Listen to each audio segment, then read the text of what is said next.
Millions are still without power this morning after winter storms and frigid temperatures swept through the state.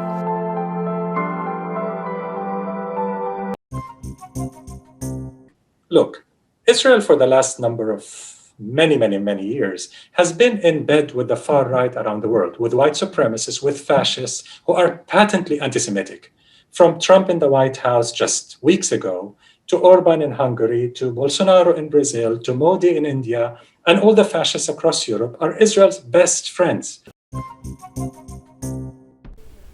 Hello, my name is Stanley Heller. Welcome to The Struggle. Today, campaigns to oppose climate disruptors, Haiti, Palestine, Israel, Yemen, and India. But we start with the extraordinary claim by Texas Governor Abbott that the main reason for the power failure in Texas was frozen wind turbines. Now, wind is less than 10% of Texas power, but forget that for a moment and focus on his attack on wind turbines and the Green New Deal. Here are some photos from Antarctica, where wind turbines are used without problems. And if Antarctica is too far away, consider North Dakota, where the turbines work at minus 20 degrees, considerably lower than the cold temperatures this last week in Texas. The truth is, Texas government didn't want to order companies to spend the money to winterize the turbines. Now from 350 on the problem in Texas.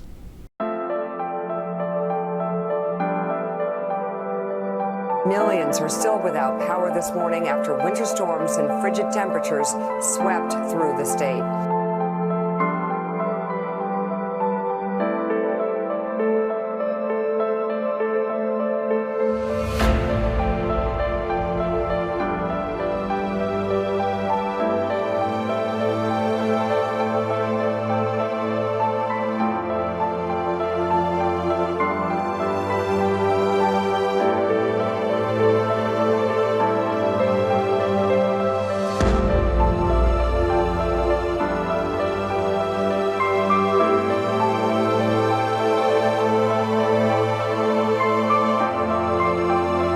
In Connecticut, efforts continue to get Governor Lamont to stop construction of another gas power plant, this one in the eastern part of the state in Killingly. These are some of the latest memes. And Ralph Nader has weighed in on the subject, writing, "The worsening climate crisis, the super competitive renewable energy, and boundless opportunities for energy conservation make the proposed fracked natural gas plant in Killingly, Connecticut dangerous and obsolete. Methane leaks from fracking and pipeline transmission mean enormous greenhouse gases, apart from 2 million tons of CO2 into the atmosphere each year." The next move for the Connecticut climate crisis mobilization is a car caravan that will circle government buildings in Hartford. People will gather at noon on Saturday, the 27th. For details, go to the Facebook page, No More Dirty Power in Killingly. Once again, that's the Facebook page of No More Dirty Power in Killingly. And from Unicorn Riot, a fight to stop a pipeline out west. My name is Bidwewe Gishagukwe. My colonized name is Tanya Abbott. I'm out here to protect Mother Earth, the waters, the lands, the animals, and of course the people, because we depend upon that water, and to prevent the poisonous tar sands oil that's going to be running through here. And tar sands is like the peanut butter oil, and that's the scraping of the bottom of the barrel there. They're going to desecrate even more wild rice lakes out here. The monomen we call, it's otherwise known as the wild rice. It's the food that grows on the water, and that's what I depend upon. My family depends on, my tribe depends on me to stay healthy over here. I've been here independently by myself. I'm from the 1855 Treaty Territory. Personally, myself, I'm asking for the permits that they received from the Ojibwe Warrior Society. I'm part of that society. I did not put my name on that permit for them to be here. So right now they're in non-compliance. They're in unsafe working habits. They don't have the safety sticker from us, and they don't have the permit or the documentation. They haven't produced it for me.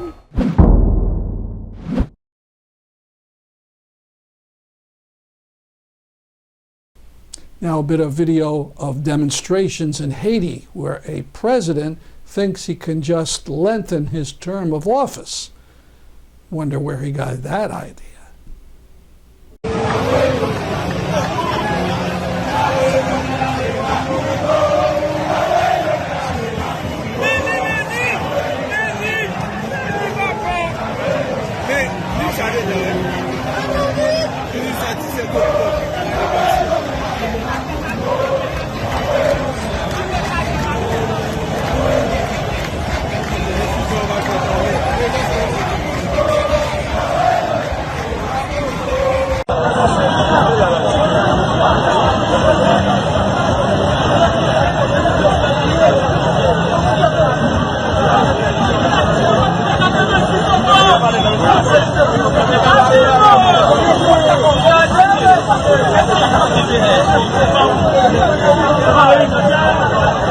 We continue now with more of the talks at the DSA Forum on Palestine-Israel about boycotts and other measures to put pressure on the Israeli government.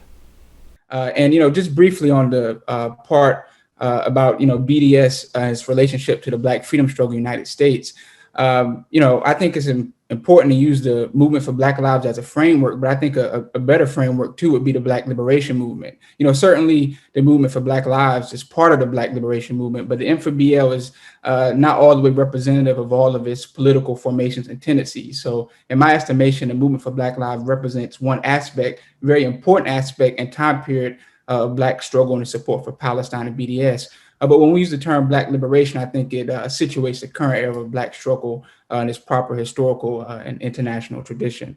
And, the reason that it's gained support in the Black liberation movement, as, Brother Hill Mark Lamont Hill has laid forward, I think is threefold. One, because of how inhumane, colonial, and genocidal the Israeli occupation of Palestinian land is, and then the relationship between the power structures causing struggles for African Americans and other oppressed people in the United States, and causing the suffering Palestinians are connected, and as Dr. Hill has made clear on a number of occasions, there are many differences, but despite those differences, the struggles are interconnected. And then I think, another part is that the Black liberation movement is very concerned with the question of Palestine for, two very diasporic reasons, because, the Black liberation movement has always been concerned about people of African descent of other parts of the world. And, there's an Afro-Palestinian community. So, it makes the struggle in part a diasporic struggle. And I had the opportunity to watch a couple of days ago, Dr. Hill posted a video of him and a Afro-Palestinian scholar, and it was very, very insightful. So I hope, the participants can really take a look at it and see the importance of the community. And then the other diasporic reason, I think, is because the U.S. Supports the Israeli occupation to continue its imperialist agenda on the continent of Africa. Geographically speaking, you look at a map, it situates, and allows access to continued colonization of the continent of Africa. And then as for the labor movement and BDS, I think it can be best understood from a union close to DSA, the United Electrical Workers Union. In 2015, UE endorsed BDS at its national convention and called for the union on all levels to engage in BDS activity. So this is a major, but is unfortunately not widespread as it should be amongst forces in the labor movement. And then Black Workers for Justice, not a union, but a Black workers organization, has supported Palestine since its founding in in 1981. And as an organization acting in the Black freedom and labor movement, BWFJ expressed support for Palestine in its newspaper and community events, not only in the 1980s, but also in the 1990s, early part of the 21st century, and well into today. Thank you for that. Sumaya and Omar, do you want to add anything to this about how the BDS movement relates specifically in the US to other important social movements?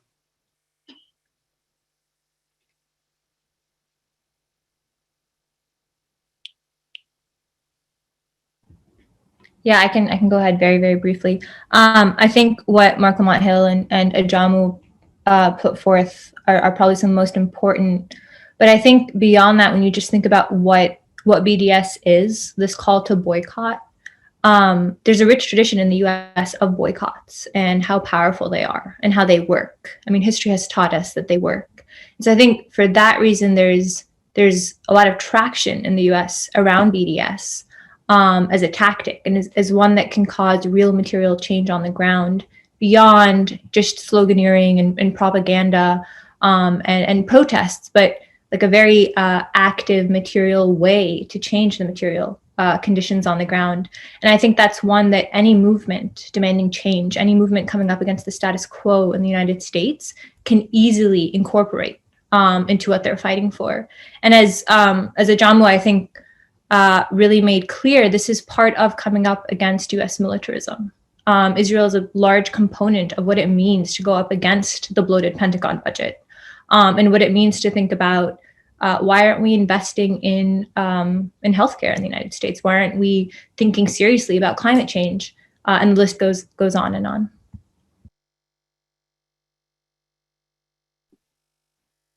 Thank you.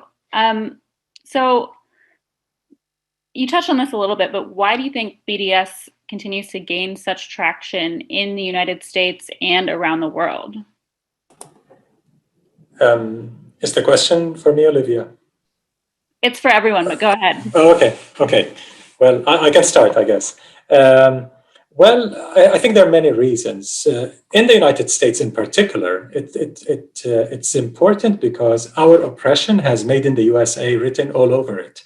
The US is not a silent partner of Israel. The US is the funder and defender and justifier of all Israeli crimes against Palestinians. So US imperialism is very much a partner in crime, a partner in Israel's apartheid, settler colonialism, and occupation.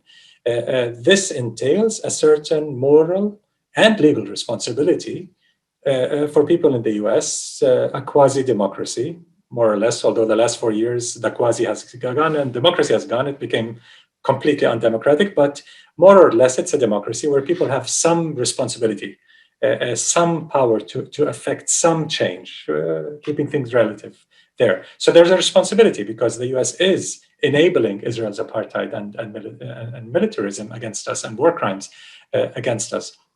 But I think there's another reason, as was mentioned by Sumaya and others, that boycotts have a long history in the United States in justice movements.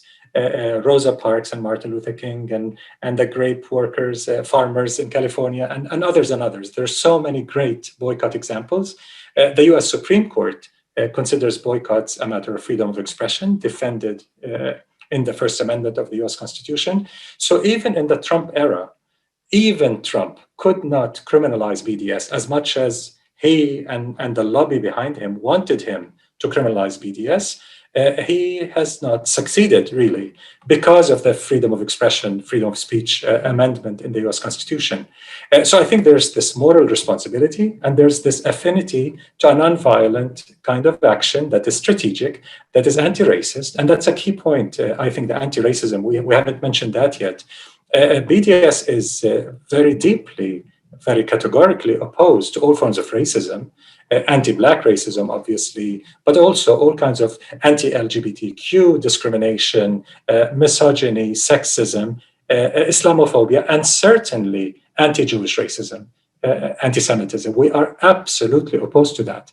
And I think most people realize that by now, despite all the smears and the propaganda by Israel's lobby, whether AIPAC or whether the Christian Evangelical Zionist lobby, all the smears notwithstanding, all the Republican Party attacks against BDS notwithstanding, and some of the neoliberals and the Democratic establishment's attacks notwithstanding, people realize by now that this movement is truly anti-racist, is truly principled, and this is evidenced by the very sharp rise in number of Jewish supporters for BDS in the United States and elsewhere. Jewish students, intellectuals, academics, artists, and others, members of Congress that are defending the right to BDS, if not yet endorsing BDS. So we're seeing that increasingly. And I think the connection between BDS and other liberation struggles, whether South Africa or Black liberation, as Ajamo mentioned, India, Ireland, and so on, has made it easier to support this movement. And indeed, now we see a majority of Americans supporting, or very close to a majority, supporting sanctions against Israel to stop its colonial settlements. So while this is not reflected in Congress yet, at the grassroots level, we are changing the discourse and we're pushing for a policy change gradually. Absolutely. Thank you, Omar. Do any other panelists want to add to that? I would just quickly add, and Omar started to talk about this, the moral consistency of the movement. I think over a period of time, people have seen consistently BDS speak out, not just in the abstract, but in real time. We've had to make tough decisions. There are times where we've had to speak out against people who would otherwise be allies, right? Or who have been allies. But when something comes that contradicts the values or the spirit of the movement, particularly around this question of anti-racism, being an anti-racist movement, we've had to do that. And I think that over time, I just know in the last 6 years, I've watched college students on campuses all around the country witness the BDS movement and members of the BDS movement speak out against anti-Semitism, speak out against homophobia, speak out against transphobia, speak out against Islamophobia. And when they see that, they recognize the moral legitimacy of the mission, right? The other piece of this is, in some ways, the smears of BDS, the smears of the Trump campaign, and the sort of that bizarre kind of slice of those Americans who are sort of, they're anti-Semitic and they're pro-Israel, the evangelical supporters of Trump. There's a huge slice of people there who also are very committed to painting Arabs and Palestinians in particular as violent. And so when you have a nonviolent movement, it becomes very in some ways it backfires. They're saying, well, people, I hear students all around the country say, wait a minute, if you're complaining about violence, allegedly, and we can talk about, there's all kinds of complexities around this issue, but if you're complaining about violence, which is also the misrepresentation of the history, there's a long history of boycotts and nonviolent action in the United States, but there's also a long history of nonviolent action among Palestinians that goes back over a century. I mean, that's a whole other conversation. But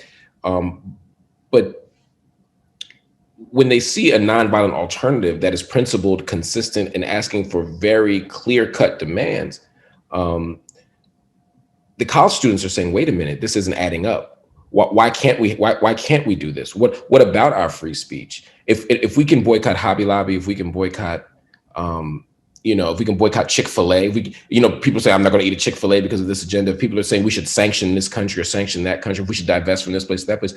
Why is Israel the exception? And in many ways, why is Palestine the exception? Is really, why are Palestinians the exception? And I think people are watching that. So they're watching the movement. They're watching the exceptionalizing of the Palestinian condition. And they're also watching the moral consistency of the movement at a time where they're saying it's not working. And yet for a movement that's not working, they're putting a lot of time, money, and energy into attacking the movement. Lastly, I tweeted something about Andrew Yang, who made this bizarre comparison of BDS to the anti-Jewish Nazi boycotts of the mid 20th century, right before World War II. And of course, it's wrong. It's ahistorical. There's a million things wrong with that analysis. But I just said I disagree. And for the next 10 days, all I've gotten, my mentions are in shambles on Twitter, which is a very first world problem to have. But my point is that the amount of energy from trolls and from the kind of Hasbara accounts that have hit me speaks to what happens when you challenge BD, when you speak out for BDS. And so again, and I know we'll talk about it later, we're winning. Traction is being gained, justice is prevailing, and that's what's drawing more people in, especially the young people. Thank you. Omar, I'm wondering if you can answer a question that I'm sure you get all the time. What do you say when people call BDS anti-Semitic? Usually, I don't say anything if it's coming from the trolls or it's coming from the ultra right, the fascists, the anti-Semitic evangelical Zionist Christians, the far right Jewish Zionist groups. We don't say anything. Usually, we have a capital I principle, as in ignore. We only respond if it gains some traction in the mainstream, if it really has any impact, if people just haven't heard enough, so they couldn't make up their mind whether is it truly anti-Semitic or not. So we do respond. Or when a president of Harvard University claims that BDS is in intention, if not in, I don't know how he formulated it, might be anti-Semitic and so on, we do respond. We basically say, look, Israel for the last number of many years has been in bed with the far right around the world, with white supremacists, with fascists who are patently anti-Semitic. From Trump in the White House just weeks ago, to Orban in Hungary, to Bolsonaro in Brazil, to Modi in India, and all the fascists across Europe are Israel's best friends. Today's formula in Israel and the World Zionist movement is it's okay to be anti-Jewish as long as you're pro-Israel. So being pro-Israel, we give you a stamp of approval, so we protect you from any anti-Semitism attacks. But you can be perfectly anti-Jewish. That's okay. Evangelical Christian Zionists who want all Jews to convert or die, I mean, how more anti-Semitic can you get? But they're pro-Israel, so they're fine. They fly Israeli flags in their demonstrations. When they occupied Congress, they flew Israeli flags because there's a huge affinity between those far-right Zionists and the far-right white supremacists in the US. So you are in no position, this lobby, this thing, you're in no position to tell us, a human rights movement that's anti-racist, that we are the anti-Semites. And second, of course, the presence of groups like Jewish Voice for Peace, who are gaining a lot of traction in the Jewish community in the US, especially younger Jewish Americans, they're saying out loud, Israel and the Zionist movement do not speak for us, do not speak on our behalf. Their crimes against the Palestinians have nothing to do with Judaism or Jews. And in fact, saying otherwise is anti-Semitic. Saying all Jews and Israel are one and the same is the most anti-Semitic thing, because it says all Jews are collectively responsible for Israel's crimes against Palestinians, and that's really patently anti-Semitic. Before leaving the Middle East, please note that the war on Yemen continues. Because of the Saudi siege, 200 trucks that normally would be taking food from the port of Hodeidah in Yemen have no fuel and cannot move.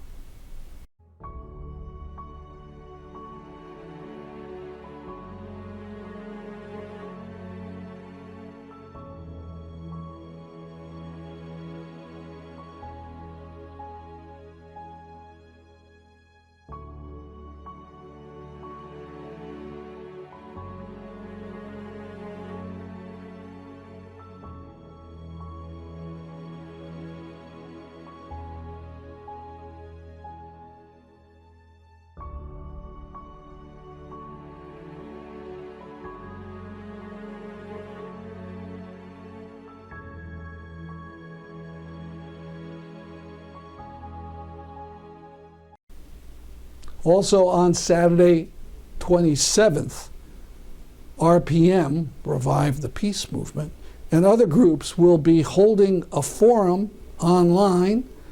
Details about it after this report from Democracy Now! On India.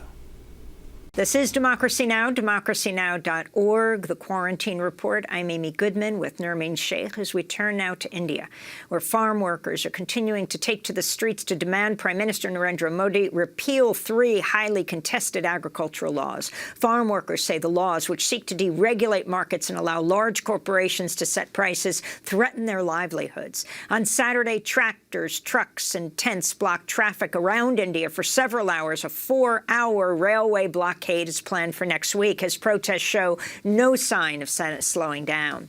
On January 26, India's Republic Day, a protest in Delhi turned deadly after some people broke off from the main action and breached the historic Red Fort complex. One person was killed, hundreds injured. Last week, farmers held a vigil on the border of New Delhi for the deceased. We are holding this candlelight vigil as a tribute to all those who lost their lives in this farmers' movement. We are also protesting against barricading and putting metal spikes at borders, and for solidarity with journalists who were arrested by the police. We are fighting for everyone and demanding for the Narendra Modi government to listen to us.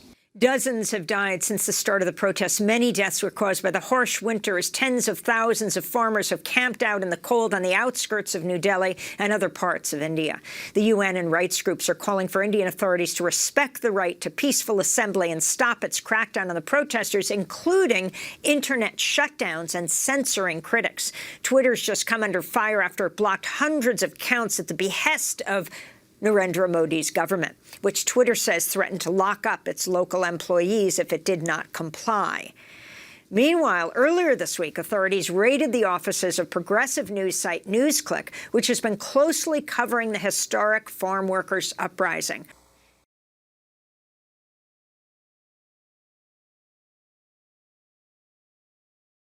Learn more about the farm struggles in India and the U.S. on Saturday, the 27th at noon. The program will include 2 speakers from India. Details at rpm.world.